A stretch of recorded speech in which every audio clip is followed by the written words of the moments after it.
Sarah Pryor, just 9 years old, went missing during a stroll in Wayland, Massachusetts in 1985, leaving her family and a community in shock. 10 years later, a man walking his dog discovered a skull fragment in the woods, which was ultimately identified as belonging to Sarah. Although there is a key suspect in her case, no one has been prosecuted for her kidnapping and murder. On January the 13th, 1976, Sarah Pryor was welcomed into the world by her parents, Andrew and Barbara Pryor. She grew up with her two older siblings, Brian and Meg. In the late summer of 1985, the family transitioned from their home in Pittsburgh, Pennsylvania, to Wayland, Massachusetts. Sarah was a delightful girl, characterized by her blonde hair, hazel eyes, and a distinctive gap between her two front teeth,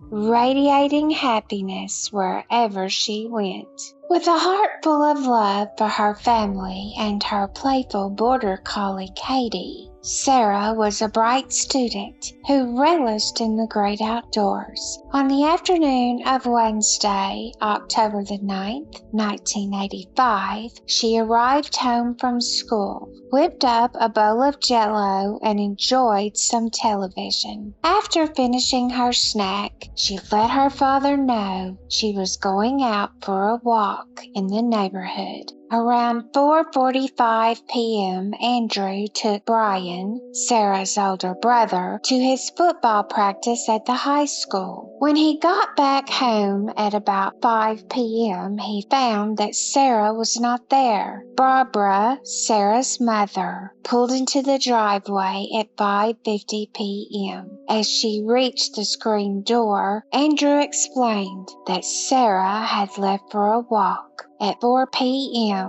and she still had not returned. Andra and Barbara Pryor were left with the heartbreaking reality of never seeing their daughter again. A massive search effort unfolded as police, accompanied by tracker dogs and 2,000 dedicated volunteers, scoured the fields and woodlands for any sign of Sarah. But unfortunately, they came up empty-handed. An aircraft with infrared detection capabilities was brought in, but it was unable to find her as well. Some witnesses reported seeing Sarah walking north on Concord Road. Mailboxes and trees were festooned with cheerful yellow welcome home ribbons, and throughout Wayland, posters of Sarah were prominently posted. New leads started to trickle in, yet most of them were unsubstantiated and ultimately went nowhere. During his travels in Germany in 1987, American journalist Martin Yett made it a prime concern to visit the Berlin Wall.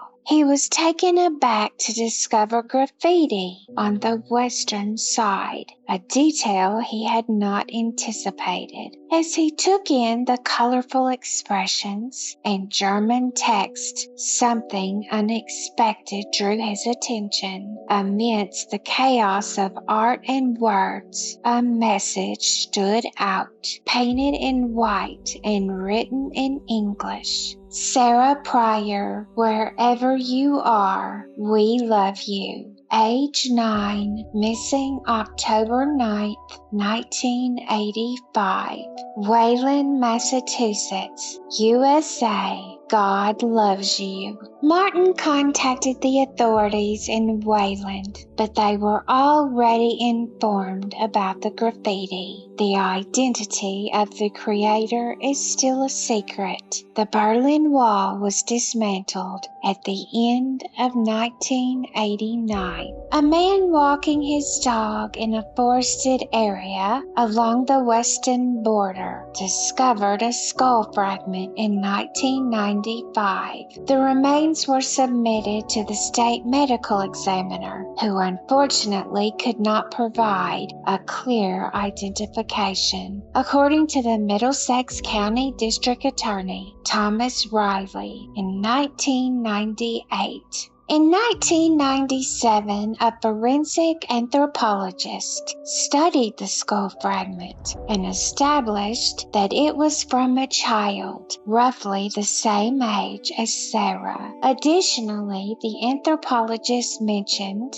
that the fragment had been in the woods for a duration of 3 to 15 years. Seeking assistance with the DNA identification, the DA's office contacted the Armed Forces Institute of Pathology. Although the institute usually focuses only on military-related cases, it agreed to take on this particular situation. The team of scientists managed to obtain several strands of nuclear DNA, yet, lacking a sample from Sarah's body, they were unable to verify a match. Consequently, in late November, they extracted 12 strands of mitochondrial DNA, which is transmitted from mother to daughter. This led to Riley's office to reach out to Barbara Pryor and her daughter Meg for blood samples.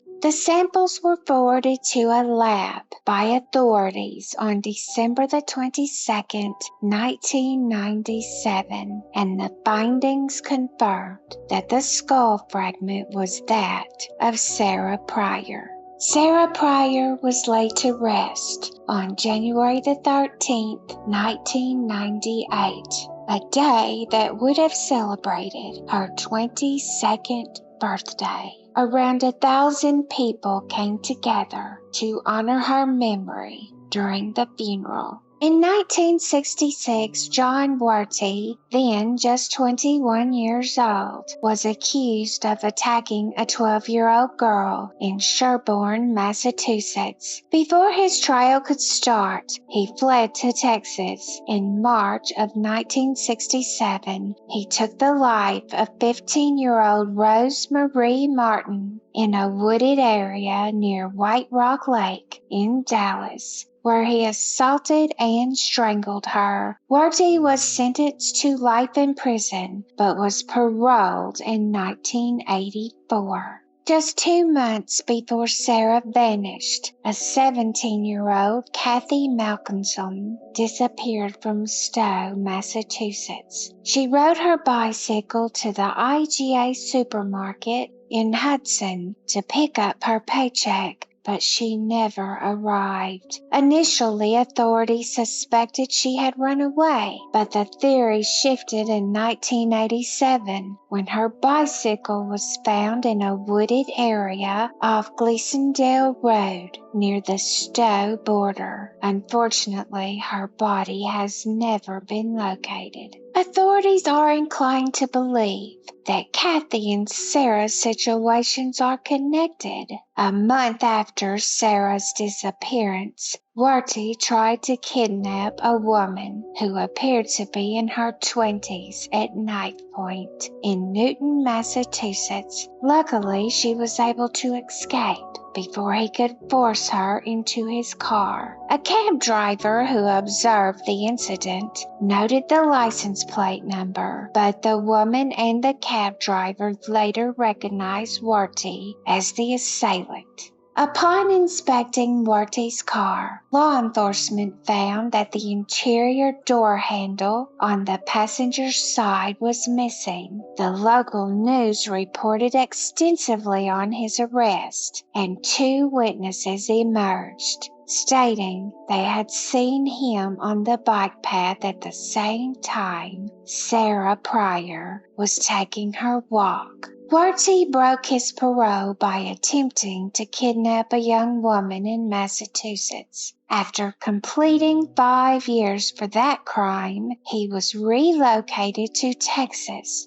to serve time for violating his parole. He was sentenced to a life sentence for the murder of Rose. John Warty, a man whose existence revolved around the suffering of others, somehow survived to 77 years, more than 8 times the brief life of Sarah, a kind and loving girl who never hurt a soul. He died of natural causes, while she experienced a death that was profoundly unnatural. In December 1999, Haddon Clark, an American murderer who may also be a serial killer, revealed a shocking story to a cellmate. He stated that whilst visiting his father in a town near Wayland back in 1985,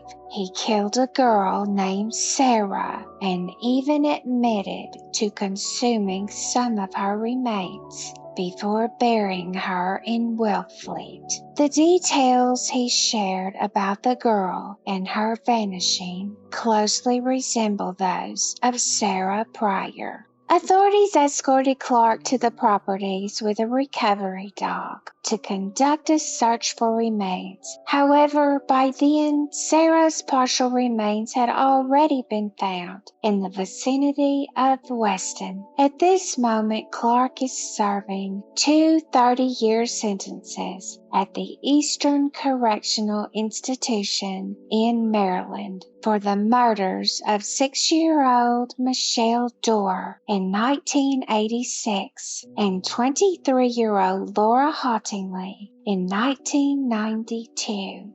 As of now, Warty and Clark have not been charged by law enforcement, and the case remains open and unsolved. The disappearance of their daughter took a heavy toll on Andrew and Barbara Pryor's marriage, with Andrew's issues with alcohol contributing to the strain. The couple separated 3 years after Sarah's vanishing, and by 1990, they had officially divorced.